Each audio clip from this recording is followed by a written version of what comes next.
Entonces, bueno, el día de hoy vamos a abrir nuestras Biblias, vamos al libro de Efesios. Les invito a que me acompañen ahí, Efesios capítulo 4. Y bueno, gloria a Dios por poder celebrar con ustedes la Santa Cena, un tiempo hermoso de reflexión sobre lo que ha hecho Cristo por nosotros y también la presentación de nuevos miembros y ver cómo Dios está edificando esta congregación. Pues a veces se surge la pregunta, bueno, ¿qué es una iglesia? ¿Qué estamos haciendo aquí como iglesia? ¿Por qué existe esta iglesia El Faro? ¿Qué es una iglesia bíblica? ¿Cuál es la meta, la visión de esta iglesia? La iglesia a veces se ve simplemente como un local. O sea, a veces decimos, bueno, vamos a la iglesia, pero si no hay nadie aquí, este local no es una iglesia, es un local nomás. Es una herramienta, es un edificio que puede ser para muchas cosas.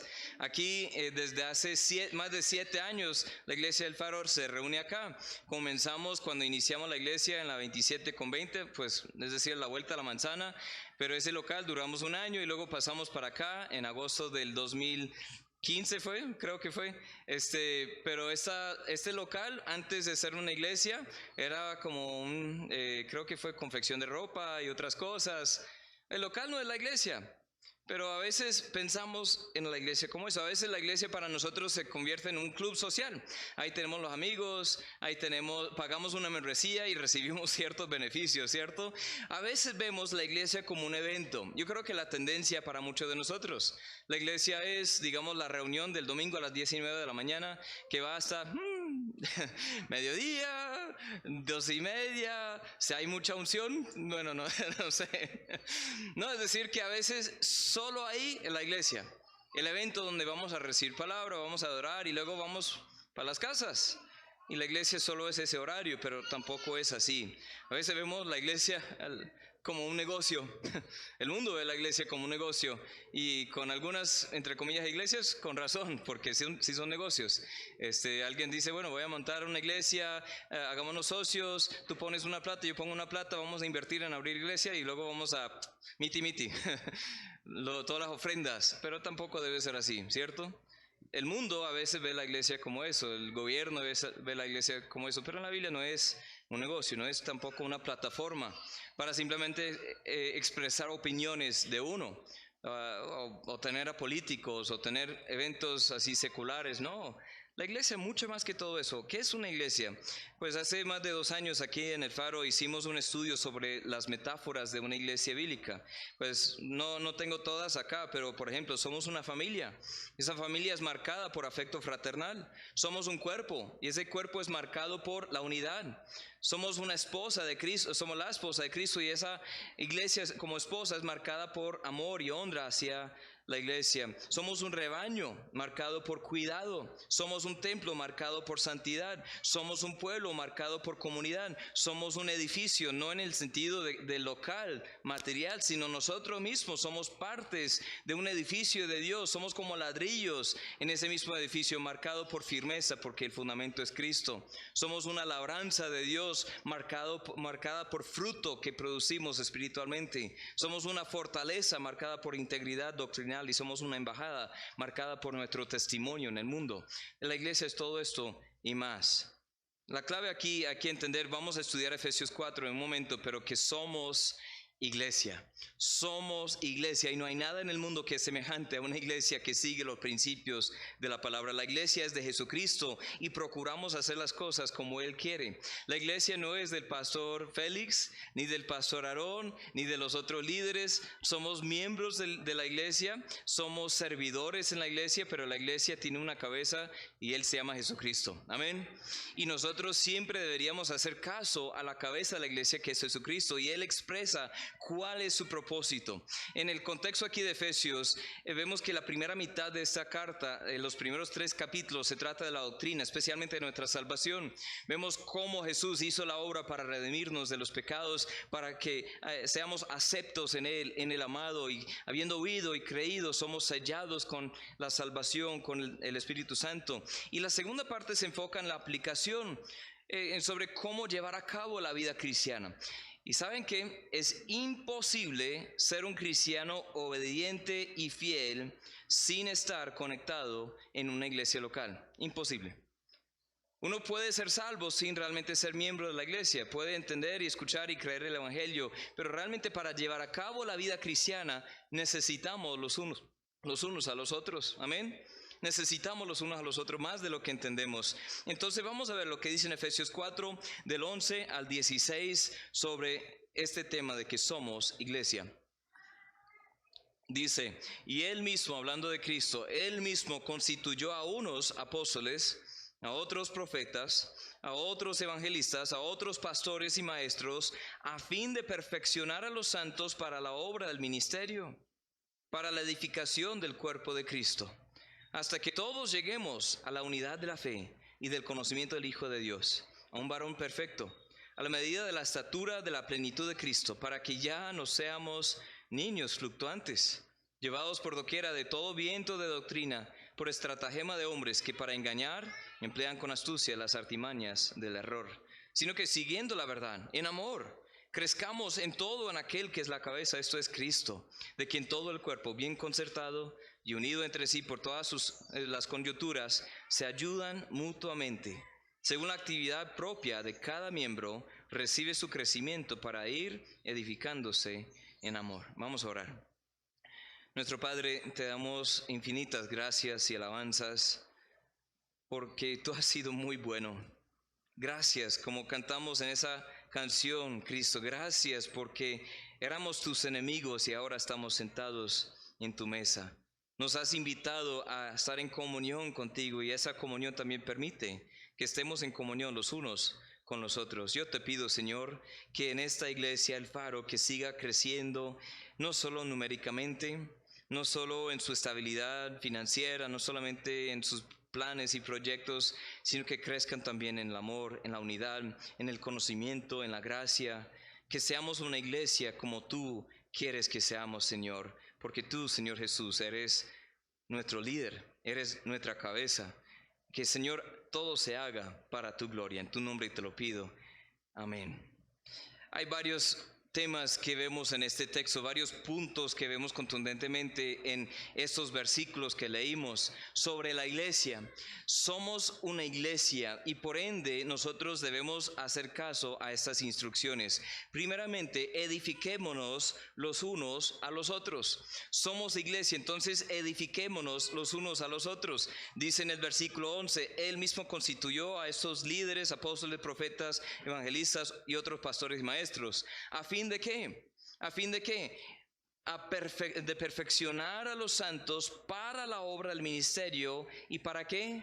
La edificación del cuerpo de Cristo. Hoy en día vemos un contraste entre esos primeros líderes de la Biblia que Jesús constituyó y los de hoy en día. Hoy en día muchos pastores son simplemente como jefes de una empresa de la iglesia.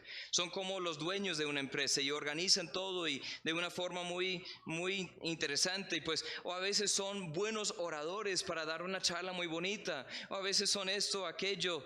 Y a veces los líderes y pastores son los que hacen toda la obra del ministerio. ¿Sí o no? A veces nosotros como miembros de la iglesia, de pronto llevamos ya años en la fe y estamos asistiendo aquí y decimos, bueno, pues yo voy a la iglesia para que me ministren, para que me sirven, para que me ayuden, para que ese pastor me dé de comer espiritualmente, para que ese pastor cumpla mis necesidades y me acudo a los líderes para que me ayuden en esta obra del ministerio. Pero en la iglesia original, en el plan de Cristo, ¿qué fue? Que los mismos miembros crezcan lo suficiente, se maduren lo suficiente para edificarse los unos a los otros. O sea, dice que es para el equipamiento, la capacitación, la perfección de los santos para la obra del ministerio. O sea, todos aquí somos, si estamos en Cristo, somos llamados santos. Si eres salvo, tú eres un santo. No es un proceso después de que tú te mueras, de haber pasado por esa canonización muy rígida y muy demorada, todo ese demorado el proceso, y tienes que haber vivido una vida bastante buena, piadosa, tienes que haber hecho milagros o tienes que haber hecho milagros después de que alguien haya orado por medio de ti y pues eso se presenta a la iglesia, el Vaticano y pues hoy en día los santos, entre comillas, realmente no son los mismos santos que vemos en la Biblia. ¿Quiénes son santos en la Biblia? Son los creyentes. Todos, desde el niño más pequeño hasta la persona más anciana. Los judíos, los gentiles, los hombres, las mujeres, los de estrato 1 y los de estrato 20. Todos que están en Cristo son llamados santos. No solo los pastores, no solo los líderes y misioneros, son todos los creyentes. O sea, puedes mirar a la persona a tu lado y decir, uff, ¿tú eres un santo? Si esa persona ha creído el Evangelio, sí, pero no solamente Dios nos llama santos, Él quiere que seamos santos, llamados y dedicados y comprometidos a la obra. Santos que trabajan, santos que tienen ese llamado, y todos tenemos diferentes dones. Esos dones nos han sido dados por algo y para algo. Dice en 1 Pedro 4:10, cada uno según el don que ha recibido, ministrelo a los otros como buenos administradores de la multiforme gracia de Dios. Tú has recibido un don de Dios, tú puedes hacer algo en servidumbre a Dios y en unidad con el cuerpo que otras personas no pueden hacer. Una y otra vez vemos en la Biblia que somos un cuerpo, el cuerpo de Cristo. Él es la cabeza, pero somos miembros de ese cuerpo. Y como miembros del cuerpo, imagínense, o sea, de pronto el pastor Félix es el dedo índice, algo muy visible, muy útil. Todo el mundo dice, uy, ese dedo índice, wow.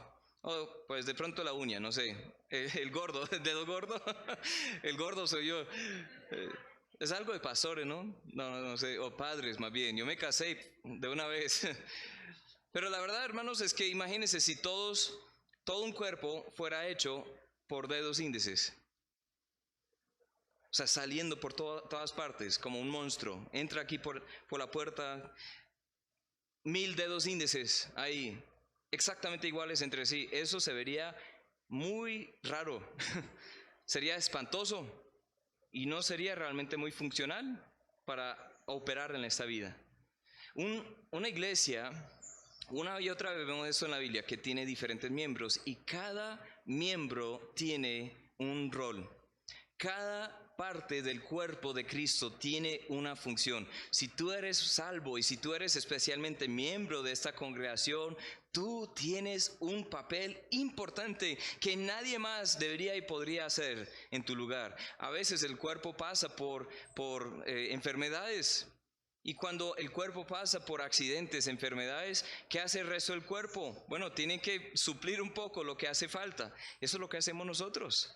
En enero de este año, el 5 de enero del 2022, yo estaba en la moto, ahí en Florida Blanca, bajando del casco viejo de Florida, al lado de la notaría, ahí manejando bien, tranquilito, ahí pues en rumbo hacia el banco para hacer unas vueltas y ¡pum! Un camión, un furgón, quedó sin frenos detrás de mí y me pegó por detrás. Esta es una bajada. Y quedó sin frenos y paró con mi moto y luego paró con la pared de una casa antigua ahí, enfrente de la notaría. Pero cuando me tumbó, estábamos ahí deslizando en el piso durante unos 10 metros y quedó extendido el brazo. Y las llantas pasaron por mi brazo.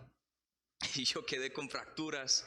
Y muchísimo dolor en el codo, en el cúbito, en el antebrazo y no, ahí había hueso salido. Eso, imagínense, era algo muy, muy doloroso. Me llevaron en ambulancia, luego me hicieron cirugías, me colocaron un montón de metal, ahí soy el hombre titanio, el robo pastor, no sé. Pero bueno, gracias a Dios me hicieron esa cirugía, pero entre el dolor del accidente, el dolor de la cirugía, meses de recuperación, terapia y todo eso, este brazo no quedó muy funcional. ¿Pero qué hizo el resto del cuerpo? Suplía un poco lo que hacía falta. Pero eso era algo temporal. ¿Para qué? Para que el día de hoy yo esté aquí con un brazo y una mano al 90%, pues no digo que al 100%, porque a veces sostengo algo y se suelta, porque no tengo mucha fuerza todavía. Pero el resto del cuerpo se ayuda entre sí, se edifica entre sí, se protege entre sí. Entonces nosotros como iglesia, si somos iglesia, edifiquémonos los unos a los otros, busquemos estar bien nosotros para poder ayudar a los demás. Debemos todos involucrarnos en hacer algo, que esta sea nuestra iglesia, que tomemos algún sentido de pertenencia aquí, que trabajemos juntos para que esta iglesia se edifique entre sí. Cada uno debería aprender a orar, amén. a llevar su caminar con el Señor. Cada uno debería aprender a estudiar la Biblia, a tener esas puertas abiertas para testificar, compartir el Evangelio con otros. Cada uno debe aprender a vivir una vida santa que agrade a Dios. Cada uno debería aprender a rendirse como un sacrificio vivo para Dios, agradable y perfecta. Cada uno debería aprender a ser un mayordomo, un administrador fiel de la vida, y no solamente el dinero, aunque es una parte importante, sino también el talento, el tiempo que tenemos. Debemos ser administradores. Cada uno debería aprender a ser un discípulo y a también discipular a otras personas. Cada uno debe aprender a trabajar juntos con la iglesia para la gloria de Dios. Ahora hago la pregunta, o hagamos la pregunta. ¿Será que mi contribución al ministerio de la iglesia está edificando a los demás? ¿O está más bien causando destrucción? ¿Estoy edificando a mis hermanos por mis palabras, mis actitudes, mi servicio, el uso de mis dones, mi actitud? ¿O estoy más bien derribando a mis hermanos? Si ves algo deficiente, no te pongas a murmurar y a quejarte, busca soluciones. Seamos personas de soluciones, amén. A veces vemos algo y decimos, bueno, no me parece esto, no me parece aquello, pero no queremos prestarnos para ayudar. O sea, queremos más bien, es como si fuera otra vez esa mentalidad del club social. Si yo pago una membresía en un club, no lo hago, yo nunca lo he hecho realmente, pero si lo hiciera. Entonces yo pago la membresía en un club y voy y todo está sucio. Yo voy a decir, ¿para qué estoy pagando esta membresía? ¿Cierto? Si yo voy y han cerrado diferentes funciones que yo buscaba, yo voy a decir, entonces, ¿qué está pasando? Y muchos miembros de las iglesias tratan a la iglesia como si fuera eso. Yo pago aquí el diezmo o mis ofrendas, para los que no creen en el diezmo. Yo pago aquí mis entradas, mi membresía, entonces deberían darme servicio. No, no hay que pensar así. Hay que pensar más bien como un cuerpo. Y la edificación del cuerpo es algo que deberíamos tomar personalmente todos nosotros. Si vemos algo deficiente, bueno, hay que buscar ayudar, hay que tomarlo personalmente, hay que hacer que esta sea nuestra iglesia. Amén. Seamos una iglesia que se edifica los unos a los otros. Mira a la persona que está a tu lado. Reconoce que esa persona, si es un creyente, si es una persona salva, es un compañero en la vida, es un colaborador en la misión, es nuestra familia, que somos iglesia. Amén. Estas personas que están al lado no son desechables. Esas personas van a pasar por momentos altos y momentos bajos. Hay que saber amarnos los unos a los otros, edificarnos los unos a los otros. Eso es lo que hace una iglesia. Me responsabilizo por mi parte y por la edificación del cuerpo de Cristo. Somos una iglesia. Número 2, entonces busquemos la unidad perfecta. Edifiquemos al cuerpo de Cristo, edifiquémonos los unos a los otros, pero también busquemos la unidad perfecta. El versículo 13 de nuestro texto, Efesios 4:13, dice, hasta que todos lleguemos a la unidad de la fe y del conocimiento del Hijo de Dios, un varón perfecto a la medida de la estatura de la plenitud de Cristo. Hasta que nos edificamos y estamos dedicados a la obra del ministerio, hasta que lleguemos a la unidad perfecta. La unidad es más que simplemente una buena idea, es la meta para una iglesia bíblica. La unidad cristiana es una meta para los cristianos. Una y otra vez el Señor nos expresa su deseo de que seamos uno, pero ¿realmente somos uno? ¿Realmente vivimos la vida como un solo cuerpo, una sola familia? Escucha la oración de Cristo por nosotros y quedémonos asombrados por que esto sea posible. El Señor estaba orando en Juan capítulo 17, en esa oración del Señor Jesús antes de ser crucificado, y oró específicamente por ti y por mí. Dice, no, pero yo no creo. Sí, veamos lo que dice. Dice en el versículo 20, no ruego solamente por estos, hablando de los discípulos con él, sino también por los que han de creer en mí por la palabra de ellos. O sea, todos los creyentes futuros en la historia, o sea, esa cadena de creyentes en el Evangelio. Luego en el 21 dice esto, para que todos sean, ¿qué? Uno. Bueno, ¿cómo qué? Como tú, oh Padre, en mí y yo en ti, que también ellos sean uno en nosotros, para que el mundo crea que tú me enviaste. ¡Wow! ¿Escucharon eso? Jesús ora no solo para que nos llevemos bien y nos toleremos, que nos soportemos. Esa es una parte. Sino también oró para que seamos uno, así como el Padre y el Hijo y también el Espíritu Santo son uno. Esa unidad perfecta entre la divinidad de Dios. Hay un solo Dios en tres personas, un solo Dios en tres personas perfectamente unido entre Él. Y dice, quiero que sean uno así como nosotros, en nosotros, pero también entre sí, entre ellos. Wow. Hermanos, yo no sé ustedes, pero yo creo que nos falta, ¿no? La misma unidad entre la Trinidad de Dios es la que se propone para nosotros su iglesia. Imagínate, hermanos, solo en la iglesia puede haber una unidad así sobrenatural. Lo que nos une en Cristo es mucho más grande que lo que nos divide en el mundo. Ahí vemos en la iglesia, hay judíos y gentiles, hay hombres y mujeres, hay ricos y hay pobres, hay amos y criados, esclavos, y juntos en la iglesia neotestamentaria están juntos y son uno. Aquí hoy en día podemos tener iglesias compuestas de gente de Estados Unidos, de Colombia, de Venezuela, hasta otras naciones que lleguen. Podemos tener iglesias compuestas de gente de estrato 1, estrato 6. Podemos tener iglesias compuestas de uribistas y petristas. Dice, ay, pero por ahí no se mete, pastor. ¿Por qué no? Piensen en los mismos discípulos. Uno era un cobrador de impuestos, un traidor de la nación judía. Él trabajaba con el Imperio Romano, siendo supuestamente judío, para cobrar impuestos por Roma a los hermanos. Y no solo eso, sino se aprovechaba de los demás. Siempre eran así.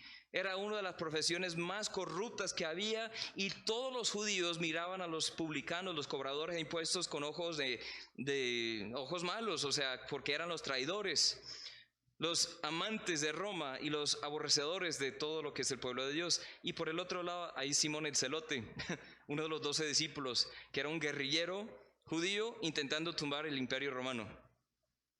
Y ambos están ahí juntos. Obviamente hubo cambios en su forma de ser, pero yo me imagino esos primeros días cómo habría sido caminar. Ahí está Jesús, y ahí está Pedro, y Juan, y Jacobo, y Andrés, eran pescadores, entonces se llevan bien, y ahí detrás está también Tomás, está Bartolomé, está Nataniel, y están aquí Mateo, y está Simón, y Judas, y ahí se miran como... Cuando se acuestan a dormir, porque viajaban y dormían ahí juntos y comían juntos y estaban juntos siempre. Entonces me imagino que uno como tenía abierto un ojo para echarle ojo al otro, porque se desconfiaba. Pero el Señor dice que ellos sean uno. ¿Y saben qué? Llegaron a ser uno. Llegaron a ser uno. Es algo asombroso. Aprendemos a diferenciar entre asuntos de primera importancia y los demás. Es posible que hayan diferencias en varias cosas secundarias en la iglesia, pero hay que volver a la unicidad del Evangelio. Hay doctrinas de primera importancia. Si uno cambia esas doctrinas, realmente no es un hermano, no es salvo. O sea, si nosotros decimos, no, Jesús realmente no es Dios, entonces no tiene poder para salvarnos. Jesús realmente no nació por la Virgen María, fue más bien un hijo ilegítimo entonces tampoco puede salvarnos. Si nosotros decimos, no, la salvación no es tanto por gracia, por medio de la fe, sino es por obras. Tenemos que hacer obras para ganarnos la salvación, entonces no somos salvos. Son doctrinas de primera importancia. Si nosotros decimos, no, realmente esta no es la palabra de Dios, fue invento de hombre para como controlar a las personas, entonces tampoco, porque es algo esencial. Ahí aprendemos sobre cuál es la doctrina. Pero hay otras diferencias que podemos tolerar de diferentes niveles. En las mismas iglesias puede haber diferencias en lo que uno dice, no, pues yo creo que la vestimenta debe ser así, no está bien. Y otro dice, no, pues yo no lo veo porque realmente la Biblia no habla de eso. Pero bueno, entonces uno da gracia a las otras personas. Obviamente hay que pensar con modestia para no ofender a los hermanos, para no llamar la atención al cuerpo, pero para algunos eso significa los hombres siempre en corbata y con saco y las mujeres siempre en vestido, y otro dice, no, pues pónganse ropa, por lo menos, cúbranse en algo, ¿sí? Y listo. Hay otros que dicen, no, yo no creo en Navidad, y otros dicen, yo creo, sí, está bien celebrar Navidad. La Biblia dice que hay algunos que ponen importancia para días y otros que no, pero que tengamos gracia los unos con los otros, amén. Paciencia, que los que lo hacen para el Señor, que lo hagan para el Señor, los que no lo hacen para el Señor, que no lo hagan para el Señor, pero que demos gracia los unos a los otros. Hay doctrinas que realmente también son importantes estudiar, pero no afectan la salvación. La escatología, si existe el arrebatamiento, el rapto y luego la tribulación, si es de 7 años literales, o si es al revés, o si esto es metafórico, si es realmente representa una edad muy grande y luego el milenio realmente no existe, como entendemos, y pues cuál es el orden de todos, si Israel y la iglesia son lo mismo, o si hay diferencia. Hay personas que van a diferir en esas cosas, pero no afecta la salvación. Son importantes para hablar y discutir y hasta tenernos paciencia porque estamos todos en proceso. Y a mí me encanta estudiar esas cosas, pero hay que saber diferenciar entre lo que nos une en el Evangelio y lo que es bueno estudiar, que de pronto nos damos gracia para diferencias de opinión. Tantas doctrinas. Yo puedo seguir hablando de eso 1 hora y todo el mundo se molesta y dice, no, ese Aarón no sabe lo que está hablando. Y bueno, sí. Pero la Biblia nos habla de eso una y otra vez, que puede haber diferencias de opiniones entre nosotros, pero hay que enfocarnos en lo que nos une. Siempre y cuando es el Evangelio, nunca vamos a cambiar el Evangelio. Y siempre busquemos la unidad entre hermanos. Tenemos un problema hoy en día. Nunca en la historia ha habido una iglesia tan dividida, no solamente entre las diferentes facetas de denominaciones en el mundo, hay miles de denominaciones, sino también entre las mismas iglesias locales. Hay divisiones. Hay contiendas. Miren, esta iglesia está dividida. Están los pocos fieles aquí, están los del camino angosto bueno, no, por eso por ahí no me meto tampoco.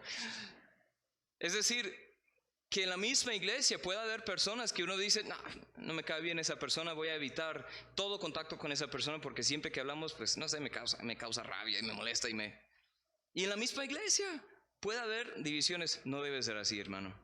Nunca puede ser así una iglesia y seguir como todo está normal.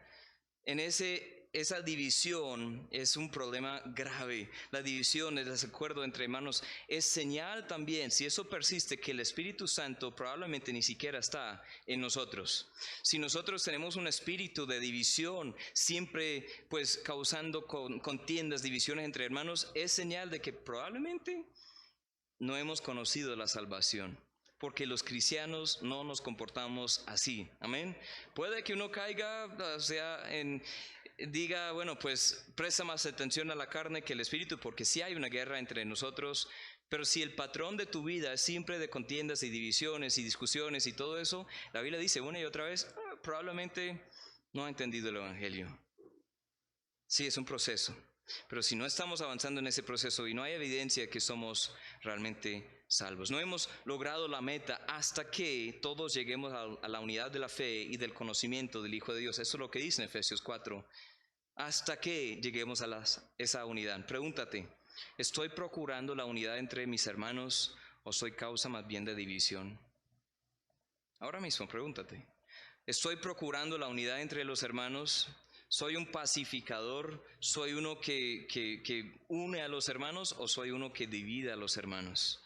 Eso lo podemos hacer por los chismes, murmuraciones, quejas, malas actitudes o hasta guardar algo en nuestros corazones que nadie más sabe, pero se nota que algo está mal. Algo está mal. Hermanos, eso está mal. Si sientes alguna convicción, es hora de hacer algo al respecto. Arrepiéntete y reconcíliate con ese hermano, perdona a ese hermano o a esa hermana. Somos una iglesia, seamos una iglesia entonces perfectamente unida. Una iglesia dividida es una contradicción. Piensen otra vez en esas metáforas.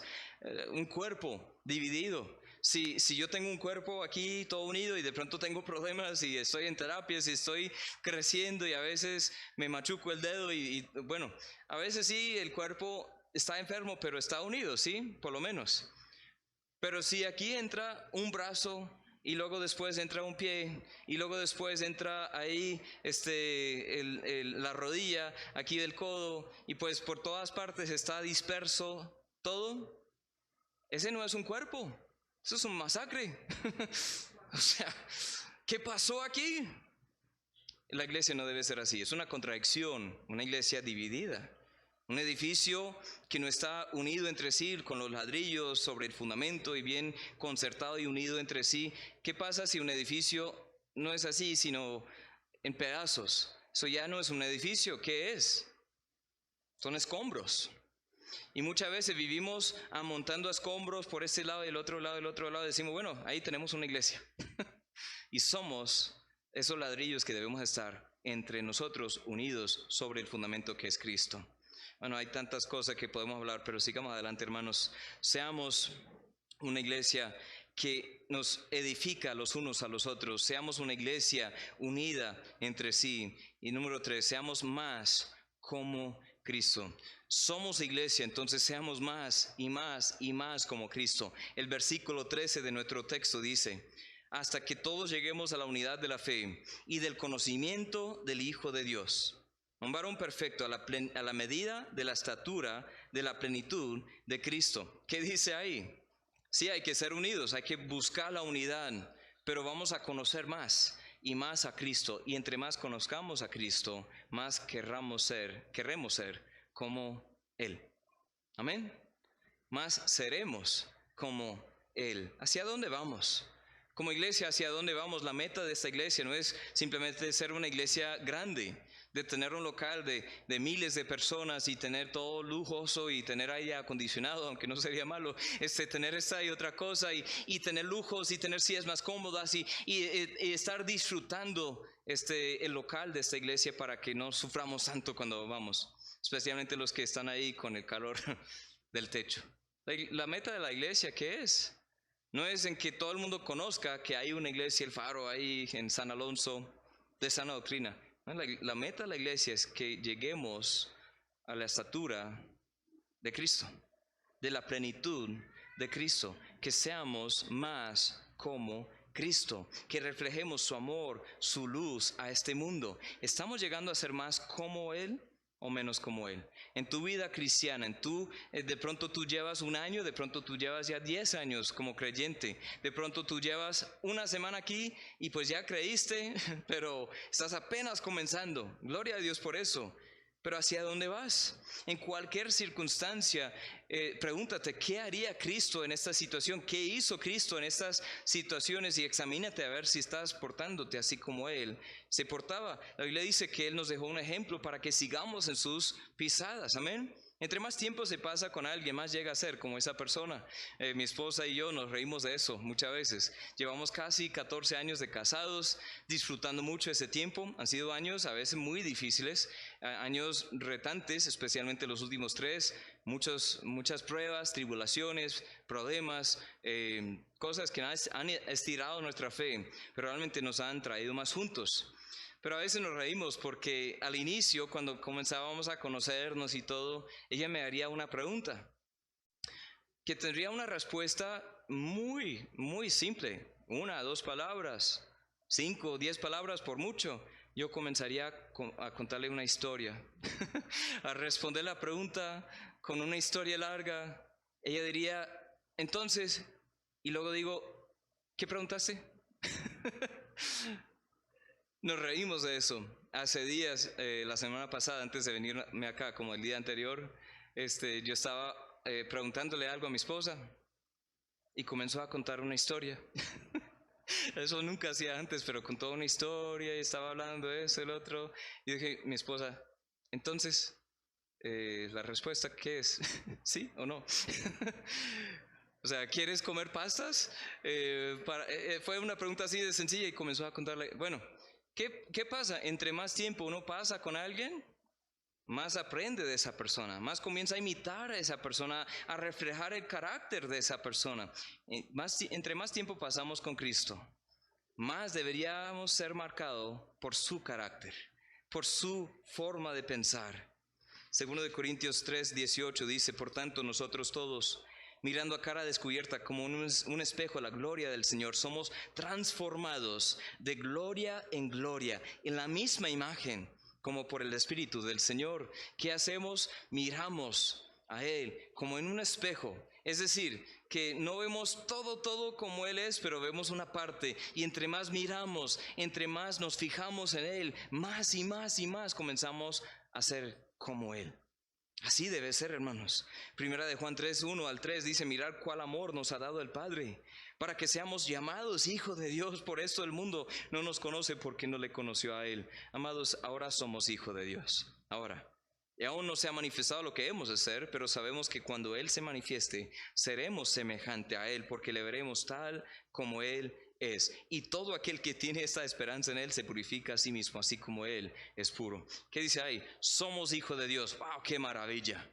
Somos llamados hijos de Dios. Imagínense, es como si un zancudo estuviera en mi casa molestando a mis hijas. Yo no veo a ese zancudo con ojos de cariño. Yo veo a ese zancudo con un blanco puesto en sí. Yo voy con la escopeta, no, más bien. Yo voy ahí con las palmas o con un papel, un libro, algo para matar ese zancudo. ¿Por qué? Es una molestia. Hasta hace daño a mis hijas. De pronto lleva alguna enfermedad. Yo no pienso nada en la muerte de ese zancudo. Ahora mis hijas están tomando conciencia, y cualquier bicho de esos zancudos, hormigas, arañas que están en nuestro espacio, dicen: no, papá, tengámosle misericordia. Y como, ay, no. Hace días, ¿cómo se llaman esos bichos que tienen como 100 pies ahí, 100 patas? ¿Ah? ¿100 pies? A veces son venenosos esos bichos y esos insectos, a veces le hacen daño. Pero una vez yo vi a mi hija, la menor, o no, la segunda, la de...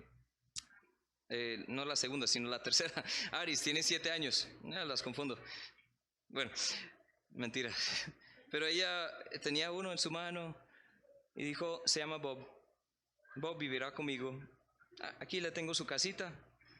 Y dijo: papá, ¿tú puedes preguntarle al celular qué comen los 100 pies para que le dé de comer?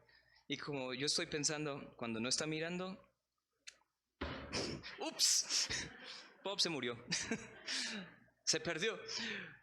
Pero realmente Dios nos mira con ojos mucho más cariñosos que eso. Habiendo nosotros sido pecadores, Dios nos mira con ojos de compasión.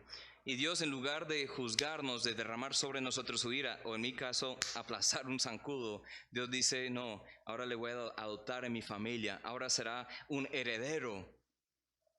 ¿Qué? Antes decíamos: bueno, no merecemos esto. Sí, claro, no merecemos esto, pero dijo: bueno, voy a hacer que sea posible que se perdonen. Y Él pagó la penalidad de nuestros pecados. Merecíamos ira, pero Él recibió la ira sobre sí mismo. Jesucristo puso en nuestro lugar. Lo que hablamos en la cena del Señor. Gracias, Cristo, por eso.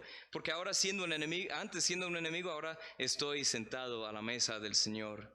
Ahora, hermanos, si yo sé eso, yo sé que un día seré perfectamente como Él en la eternidad. Entonces, mientras tanto, quiero purificarme a mí mismo.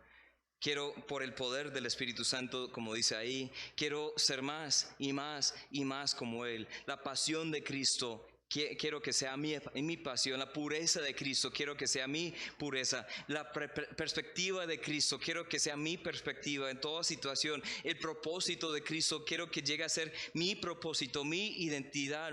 Debemos comenzar a pensar, a planificar como Cristo. Todo lo que es Cristo, debemos llegar a ser nosotros poco a poco. ¿Cómo es posible? Es un gran misterio. Estamos en Cristo y Cristo está en nosotros. Yo estoy en Cristo para mi salvación. Una vez que oigo y creo el mensaje, dice la palabra: estoy en Él, deposito mi confianza en Él. Estoy en Él para salvación. En Él soy acepto, en Él soy amado, en Él yo soy hecho un partícipe de esta herencia, y en Él soy salvo. Dice en Efesios 1 todo esto, pero también Él está en mí. Estoy en Él para mi salvación, pero Él está en mí y me va santificando, cambiándome, transformándome más y más y más a su imagen. Si estoy en Él, es para mi salvación. Si Él está en mí, es para mi santificación. Y cada día me vuelvo más como Él. Ahora pregúntate: ¿estoy siendo transformado personalmente a la imagen de Cristo? ¿Estoy ayudando también a otros a que conozcan más a Cristo por medio de mi ejemplo? O más bien estoy creciendo yo y está menguando Cristo en mí. Lamentablemente muchos que supuestamente Llevan años en la fe, llegan a ser más como el mundo y no como Cristo. Esto no debe ser así. Amén. Dice en Santiago 3:13 al 17, ¿quién es el sabio y entendido entre vosotros? Muestre por la buena conducta sus obras en sabia mansedumbre. Pero si tenéis celos amargos y contención en vuestro corazón, no os jactéis ni mintáis contra la verdad. Porque esta sabiduría no es la que desciende de lo alto, sino terrenal, animal, diabólica. Porque donde hay celos y contención, ahí hay perturbación y toda obra perversa. Pero la sabiduría que es de lo alto es primeramente pura, después pacífica, amable, benigna, llena de misericordia y de buenos frutos, sin incertidumbre ni hipocresía. ¿Qué dice ahí? Si somos de Dios, seamos más como Él. Amén. Respondamos como Él. Número 4. Somos iglesia, entonces crezcamos en la madurez espiritual. En nuestro texto en Efesios 4:14 dice, para que ya no seamos niños fluctuantes, llevados por doquiera de todo viento de doctrina por estratagema de hombres, que para engañar emplean con astucia las artimañas del error. Que ya no seamos niños, que crezcamos en la madurez espiritual. Cristo quiere que crezcamos en el conocimiento y en la gracia, amén. Que seamos discípulos maduros. Un creyente maduro sabe qué cree y por qué lo cree. No es llevado por cualquier doctrina. O sea, hay muchos predicadores hoy en día en YouTube, en libros y en conferencias, y pues todos vienen en nombre de Dios, pero hay que saber discernir entre lo que es de Dios y lo que no es de Dios. Hay muchos que en las redes también hablan una cosa y uno dice, pues debe ser, suena como un experto. Aquí mismo, uno debería siempre estar examinando todo a la luz de la palabra. Nuestro fundamento es esto, pero la iglesia está para ayudarnos a que no seamos niños fluctuantes. Los pastores que Dios pone aquí están aquí no solo para consentirnos como bebés, no, es para ayudarnos a madurar. Los papás que están aquí entre nosotros saben que un bebé no puede hacer casi nada por sí solo. ¿Qué hace? Duerme, come, llora, llena los pañalitos y ya. No hace nada, ni puede pararse, no puede caminar, no puede preparar comida, no puede lavar la ropa, no puede hacer nada, no puede salir a hacer un trabajo. Pero mientras ese niño va creciendo, debe haber desarrollo. Amén. Después de un tiempo, ese niño comienza a agarrar las cosas y las coloca en su propia boca. Hay que tener cuidado ahí. Amén. Después de tiempo, ese niño también sabe sentarse, sabe gatear, sabe pararse, sabe caminar. Y al principio es así. Pero la idea es que una persona va creciendo siempre, se manifiesta en diferentes etapas de madurez. Pero los cristianos a veces estamos satisfechos con ser infantes, bebés espirituales. ¿Cierto? Que entre más tiempo llevamos en la fe, a veces más inmaduro nos convertimos. Un creyente maduro admite cuando está en error, no se ofende fácilmente, perdona y pide perdón. Un creyente maduro ama bien, un creyente maduro está firme en medio de las peores circunstancias porque sabe que fiel es el Señor. Hemos hecho un grave error en hacer equivalencia entre la madurez y el conocimiento. El conocimiento de la Biblia no equivale madurez espiritual. Hay muchos que conocen la palabra pero siguen como bebés espirituales. Amén. O sea, el conocer palabra pero no vivir de acuerdo a lo que dice ahí, significa que esa persona realmente sigue como un bebé.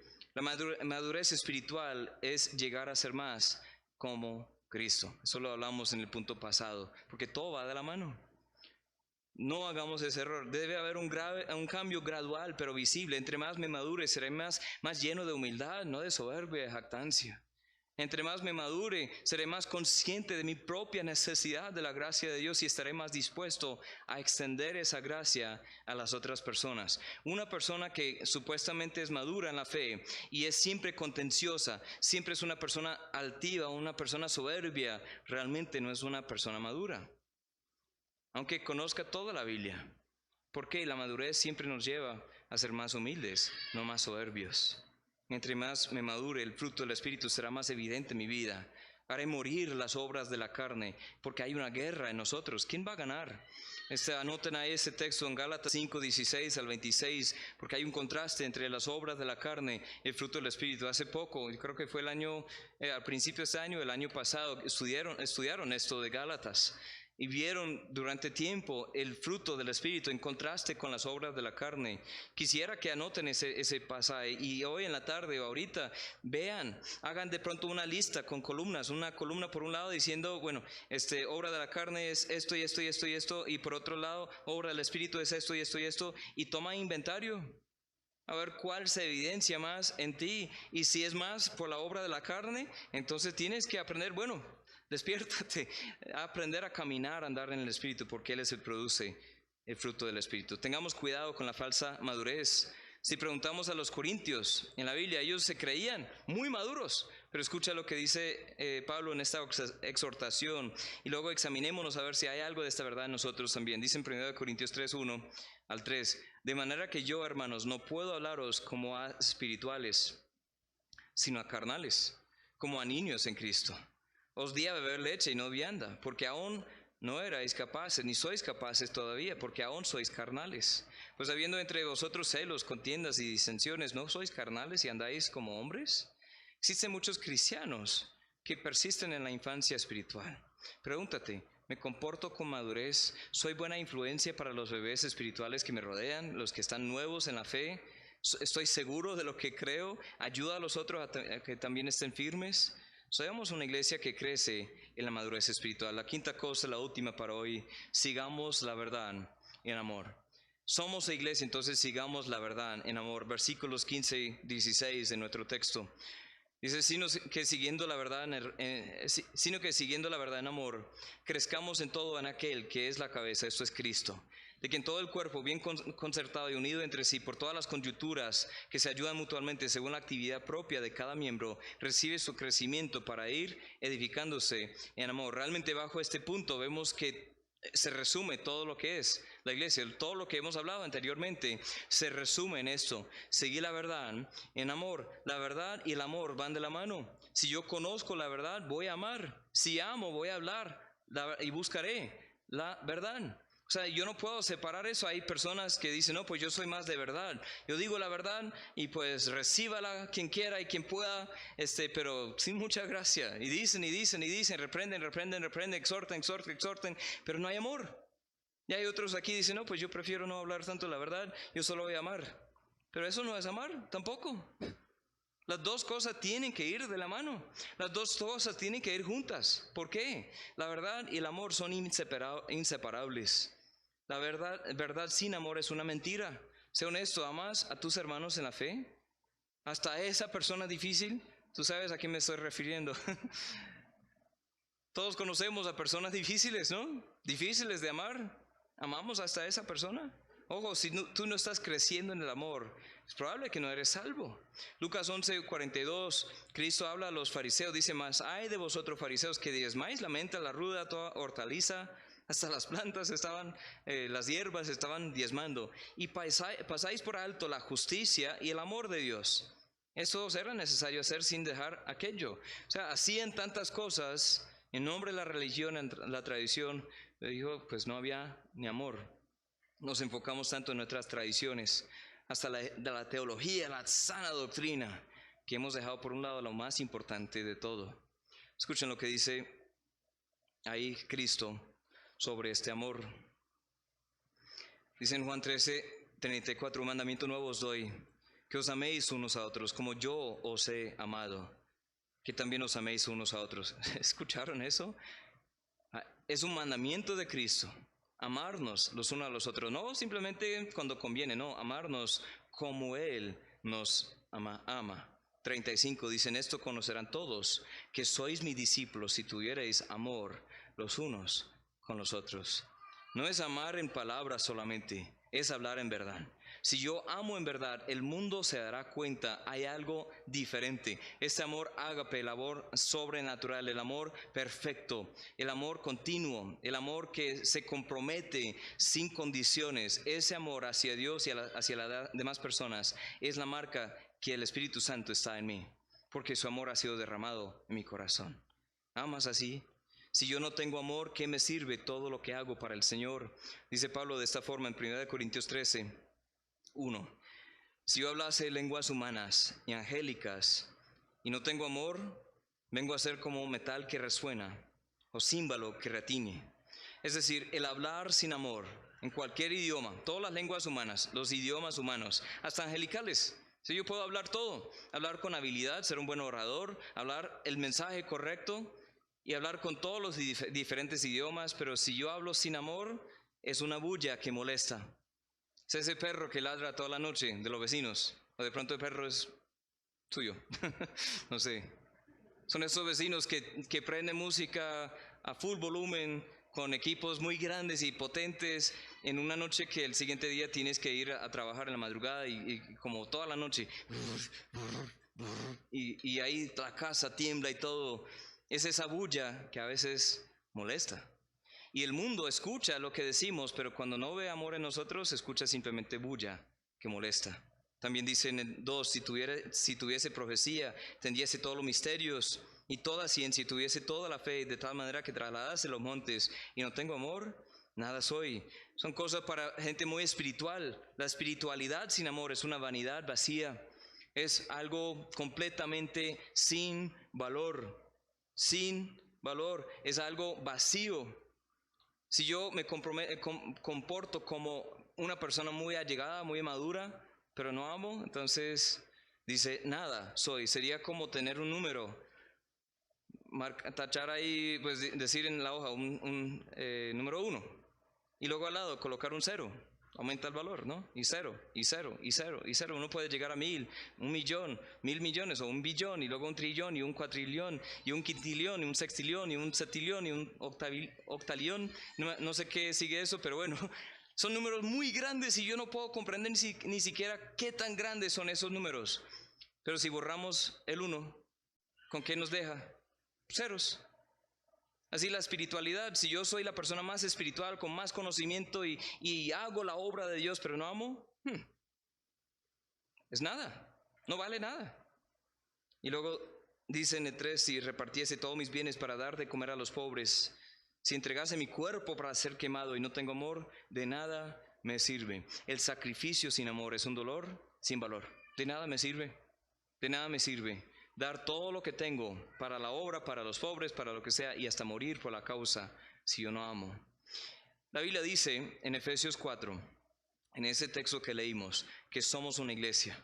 Pero ya que somos una iglesia, debemos edificar los unos a los otros. Debemos buscar la unidad perfecta. Debemos ser más como Cristo. Debemos crecer en la madurez espiritual y debemos seguir la verdad en amor. Pregúntate, ¿cómo vas en esto? ¿Cómo vas en esto? Toma inventario, ¿cómo vas en estas cosas? Cristiano, es hora de comprometerte con la iglesia. Más que 1 o 2 reuniones semanales, la invitación es que formes parte de este cuerpo de creyentes, esta familia espiritual, este edificio, esta labranza de Dios, esta esposa de Cristo, que formes una parte integral, que no solo veas a la iglesia como el evento semanal o bisemanal o mensual o varias veces a la semana, pues de acuerdo a las veces que te dispones para venir. No, la iglesia es más que el evento.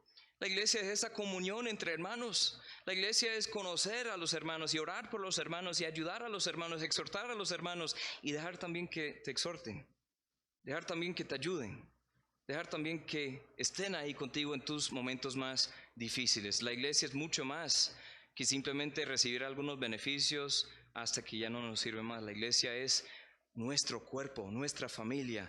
Sé parte de la iglesia. Abre tu vida y permite que Dios te una a otros hermanos. Tienes que bajar la guardia. Tienes que dejarte conocer. Tienes que aprender a soportar a otras personas que también están en proceso. Pero vale la pena. Vale la pena. Amén. Yo no estaría aquí el día de hoy si no fuera por otros hermanos en Cristo que me han ayudado a lo largo de los años. Si no fuera por la iglesia local. Nos necesitamos los unos a los otros. Conéctate bien, hermano. Ahora, si nunca has sido salvo, hoy es el día de la salvación. Si nunca ha habido un momento en tu vida en que te hayas arrepentido y creído el mensaje del Evangelio, hoy es el día. Hoy hay oportunidad para eso. Es que todos nosotros hemos pecado, hemos ofendido a un Dios santo. Y ese Dios nos conoce perfectamente, más que nosotros mismos nos conocemos. Desde antes de la fundación del mundo sabía que tú ibas a pecar, que tú ibas a rebelar, sabía todo el desenfreno de pecado en que este mundo estaría, pero aún así te amó a ti. Y dice en la palabra, porque de tal manera amó Dios al mundo, a todas las personas del mundo, que ha dado a su Hijo unigénito, para que todo aquel que en Él cree no se pierda, mas tenga vida eterna. Una y otra vez en la Biblia vemos que Dios vio a los pecadores en su condición y les dio la oportunidad para ser salvos. Dios hasta ha dado fe a todos los hombres, dice en Hechos 17, con haber resucitado a Jesús. Tú ya tienes la capacidad para creer. El Espíritu está activamente en el mundo, convenciendo al mundo del pecado, de justicia y de juicio. El Espíritu Santo está haciendo su parte. Dios está haciendo su parte por medio de Jesucristo. Ya pagó la penalidad de tus pecados. Dice en 1 de Juan 2:1 que Él es la propiciación por nuestros pecados, y no solamente por los nuestros, sino los de todo el mundo. Dice en Timoteo que Él es el Salvador de todos los hombres, mayormente los que creen. Porque ¿cuál es la cosa más importante? El hecho de que haya muerto por tus pecados y haya ya cumplido la deuda, no quiere decir que automáticamente eres salvo, porque tú también tienes que arrepentirte y creer en Él. Saber que lo hizo por ti no es suficiente.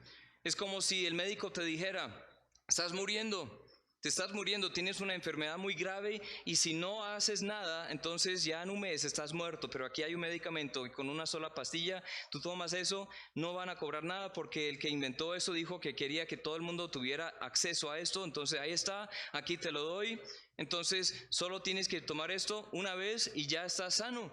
Y en 100% de los casos, en millones y miles de millones de personas que han tomado este medicamento, 100% de los casos sale bien, se sanan, se salvan. Ahí está. Entonces tú tomas el medicamento y vas a la casa y haces un estudio y dices, no, pues, a ver, quiero investigar un poco. Y tú dices, sí, la fuente sí es correcta, los estudios ahí están. Y bueno, uno dice, chévere. Entonces estoy enfermo, me dio el medicamento y con esto me salvo. Y luego te acuestas. El otro día te levantas, ahí está sobre la mesa y tú dices, gracias a ese medicamento no tengo que morir, y te vas a trabajar. Y vuelves del trabajo y ahí está en casa y tú dices, ese medicamento ahí está, me va a salvar. Ese medicamento, gracias a Dios, gracias a ese médico que me dijo de esto, pero bueno, te acuestas y el otro día te levantas y te vas y vuelves, y si no tomas el medicamento, ¿qué pasa? Te mueres. Así Cristo también dice, ahí está, ya hice el pago para los pecados de todos, pero solamente se aplicará a los que creen. Has puesto tu fe en Cristo, Él te está llamando. El Espíritu mismo ahora mismo está llamando a las personas del mundo para que atiendan este mensaje, que escuchen el mensaje. Entonces no endurezcas tu corazón ahora. Ha habido un momento en tu vida en que te has arrepentido y has creído, porque si no, hoy es el día de la salvación. Examínate a ver si realmente eres salvo. Y hoy mismo, deja de confiar en tus obras, en la iglesia, deja de intentar ser simplemente una buena persona para ganarte la salvación. Mira a Cristo, mira lo que Él hizo por ti y cree en Él. Y luego deja que Él sea el Señor de tu vida, a que te transforme, a que te ayude a vivir una vida ahora de buenas obras. Pero no es para salvación, es por medio y por qué Él ya te salvó. Amén. No importa quién seas tú, ni tampoco importa lo que hayas hecho, Dios te ama y te quiere salvar. Te puedo explicar eso, te puedo animar más bien a que tomes ese paso. En este mismo momento va a haber un momento para que te examines a ver si realmente estás en la fe. Arregla cuentas con el Señor, Él ya está ahí, Él te está llamando. Yo no conozco los corazones de nadie, pero Él sí. Examínate, a ver si realmente estás en la fe. Y ahora, cristiano, si ha habido un momento en que sí, hay evidencia, hay fruto de que eres salvo, entonces crece en esa salvación, crece en la comunidad entre los hermanos, forma parte integral de una iglesia local, de esta iglesia. Amén. Vamos a orar. Padre, muchas gracias una vez más por tu amor, tu bondad, tu misericordia en nuestras vidas. Gracias por tu palabra, nos enseña cómo reconciliarte contigo, por tu Espíritu que nos guía en la palabra, por esta iglesia, que existimos simplemente para amarnos los unos a los otros, exhortarnos los unos a los otros, animarnos los unos a los otros, tanto más cuanto vemos que ese día se acerca. Señor, que nos encuentres fieles, haciendo tu obra en unidad, creciendo en esa unidad, creciendo a tu imagen. Señor, que esta iglesia siga creciendo pueda alcanzar a más personas, que sea una iglesia firme, estable, en todos los sentidos, pero más que todo que seamos más como tú. En tu nombre te lo pido. Amén.